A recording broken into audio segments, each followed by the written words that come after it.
আসসালামু আলাইকুম। সবাই কেমন আছেন? আমরা আলহামদুলিল্লাহ ভালো আছি। তো সবাইকে ওয়েলকাম জানিয়ে আমি শুরু করছি আমার এই ছোট্ট ভিডিওটা। তো ঈদের পরদিনই সকালবেলা ভোরে আমরা চলে আসলাম বাস স্ট্যান্ডে। বাসে উঠে বসলাম। তো আমার ছোট ছেলে জানালার পাশে বসলো। আমার ছোট ছেলের বাস জার্নিটা খুবই প্রিয়। তো এখন আমরা চলে যাচ্ছি কুমিল্লার উদ্দেশ্যে আমার বাবার বাড়িতে। তো আসলে বছরে একবারই যাওয়া হয় ডিসেম্বর মাসে। তো এবার আবার মনটা কেন জানি গ্রামের জন্য কাঁদতেছিল। তো আবার রওনা দিয়েছি আমরা। তো দীর্ঘ পথ পাড়ি দিয়ে এখন আমরা প্রায় চলে এসেছি আমাদের বাড়ির রাস্তায়। তো অনেক জার্নি, চারদিকে সবুজ ধান ক্ষেত দেখে মনটা ভরে গেল। তো এখন প্রায় আমাদের বাড়ির কাছাকাছি চলে এসেছি।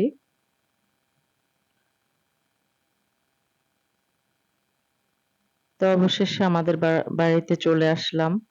খাওয়া দাওয়া শেষে আমরা যেহেতু ভোরে রওনা দিয়েছি তো 11টার ভেতরেই বাসায় চলে আসলাম। তো এসে খাওয়া দাওয়া খেয়ে বিকেল বেলা আমরা আমাদের বাড়ির আশপাশটা একটু ঘুরে দেখতেছি। তো এদিকেও চারদিকে শুধু সবুজ আর সবুজ, খুবই ভালো লাগছে। আর রমজানের ঈদের পর আসলে আমার তেমন একটা আসা হয় না। কয়েকবার এসেছিলাম কোরবানির ঈদের পরে।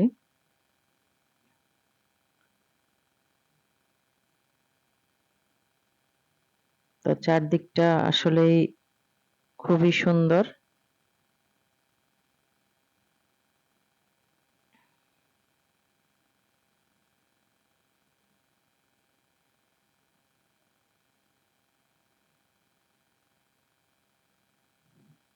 তো আমরা পরের দিন সকালবেলা আবার অনেকগুলা মাছ ধরেছি।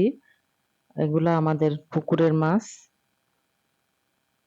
আর বড় বড় কয়েকটা মাছ ধরলাম। তো আসলে আমাদের হাতে সময় খুবই কম। তো পরের দিন আমার নানুকে দেখার জন্য আমরা চলে যাচ্ছি আমার নানুর বাসায়, নানুর বাড়িতে। প্রতি বছরই আমি ডিসেম্বর মাসে আমার নানুকে দেখতে যাই। তো এবার ডিসেম্বর মাসে বাচ্চারা দুষ্টুমি করতেছে তাড়াহুড়া করে, আর নানুকে দেখা হয় নাই। তো যেহেতু একদিনের জন্য আসা হয়েছে, 2 দিনের জন্য আসা হয়েছে, তো আমার নানুকে দেখতে আমরা চলে যাচ্ছি। তো আমরা অবশ্য আগে থেকে জানাই নাই। না জানিয়েই চলে আসলাম। যখন আমরা গাড়িতে উঠেছি তখন ফোন করে জানিয়ে দিলাম যে আমরা আসছি।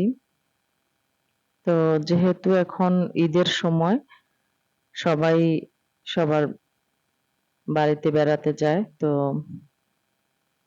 জানি না, দেখা যাক সবাইকে পাওয়া যায় কিনা। তো আমরা প্রায় আমার নানুর বাড়ির কাছাকাছি চলে এসেছি। আর আমাদের বাসা থেকে মোটামুটি দূরেই আছে।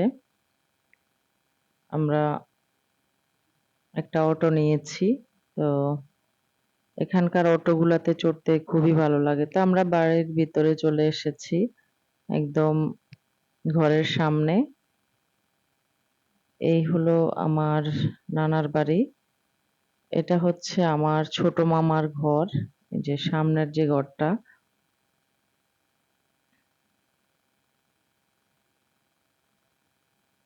তো আমার মেয়ে সবসময় বলে তোমার নানুর বাড়িতে যাবো। তো আমরা যতবারই এসেছি সন্ধ্যা হয়ে গেছে, রাত হয়ে গেছে। তেমন একটা আশপাশটা ঘুরে দেখানো যায় নাই। তো এটা হচ্ছে আমার ছোট মামার ঘর। আমার ছোট মামার ঘরেই আমার নানু থাকে। নানু হঠাৎ করে আজকে আম ১ মাস যাবৎ খুবই অসুস্থ। একদম বিছানায় পড়ে গেছে।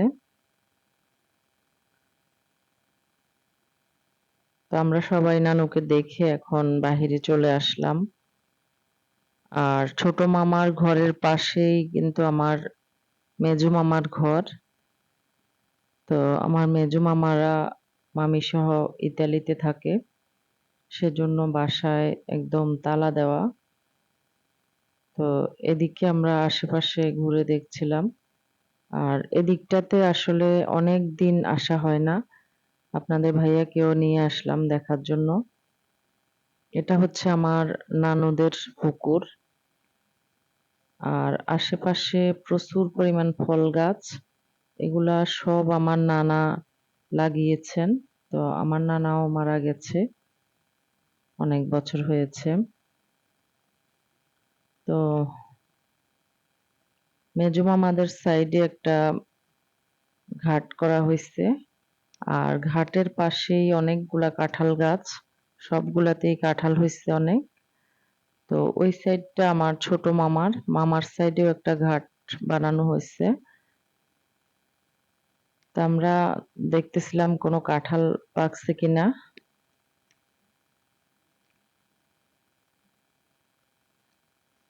একসময় আমরা যখন বেড়াতে আসতাম, আমার এই মামাদের বাসায়ও কিন্তু বেড়াতাম।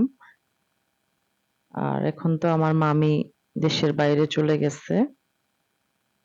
আর মামিদের ঘরের সামনে ছোট ছোট আম গাছগুলাতে আম ধরে আছে।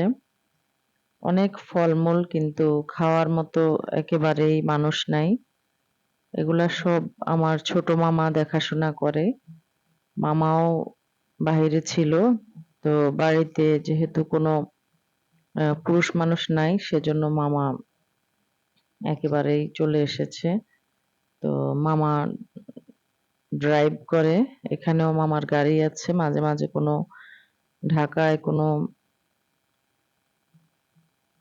ভাড়া পেলে মামা চলে যায় ঢাকায়।